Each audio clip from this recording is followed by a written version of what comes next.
નમસ્કાર, સ્વાગત છે આપનું. દર્શક મિત્રો, રાજ્યમાં આગામી રથયાત્રાના પાવન પર્વ પહેલાં ગુજરાત એટીએસ એ રાષ્ટ્રીય સુરક્ષાના હિતમાં એક ખૂબ જ મોટી અને સફળ કાર્યવાહી કરી છે. રાજ્યની શાંતિ ડહોળાવવાના એક મોટા ષડયંત્રને એટીએસની ટીમે નિષ્ફળ બનાવી છે. જૈશ-એ મોહમ્મદ સંગઠન સાથે કથિત રીતે સંકળાયેલા 8 જેટલા શંકાસ્પદ લોકોને ઝડપી પાડ્યા છે.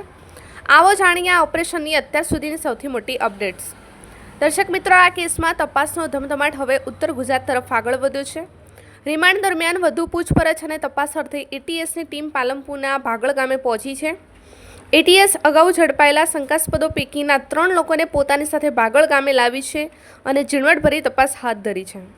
પ્રાથમિક માહિતી મુજબ ભાગળ ગામના 5 લોકો આ પ્રકારની ગેરકાયદેસર પ્રવૃત્તિઓ સાથે સડોવાયેલા હોવાની આશંકા છે. આ દિશામાં આગળ વધતા એટીએસ દ્વારા પાલનપુર તાલુકાના ભાગળ ગામે અહેમદ ગાજીવાલા, મુદસીર ગાજીવાલા, અહેમદ અબ્દુલ ગાજીવાલાના ઘરે સઘન સર્ચ ઓપરેશન હાથ ધરવામાં આવ્યું છે. આ સર્ચ ઓપરેશન હજુ પણ યથાવત છે અને હવે એટીએસની ટીમ ઇબ્રાહીમ મોહમ્મદ હુસેન ગગાના ઘરે પણ સર્ચ કરવા જઈ રહી છે. અહીં એક અત્યંત ચોંકાવનારી વિગત સામે આવી છે કે શંકાસ્પદ ઇબ્રાહીમ મોહમ્મદ ગગાના તાર સીધા જૈશ-એ મોહમ્મદ સાથે જોડાયેલા હોવાનું ખુલ્યું છે. એટલું જ નહીં, તપાસમાં એ પણ સામે આવ્યું છે કે આ શખ્સ અગાઉ કાશ્મીરમાં પણ ગેરકાયદેસર ટ્રેનિંગ લઈ ચૂક્યો છે. ગુજરાત પોલીસ અને એટીએસની આ સતર્કતાને કારણે રાજ્યમાં એક મોટો ખતરો ટળી ગયો છે. સુરક્ષા એજન્સીઓ સતત સક્રિય છે, કાયદો વ્યવસ્થા જાળવી રાખવા માટે કટિબદ્ધ છે. એવા જયંતિભાઈ ઠક્કર, ન્યૂઝ 16 ગુજરાતી.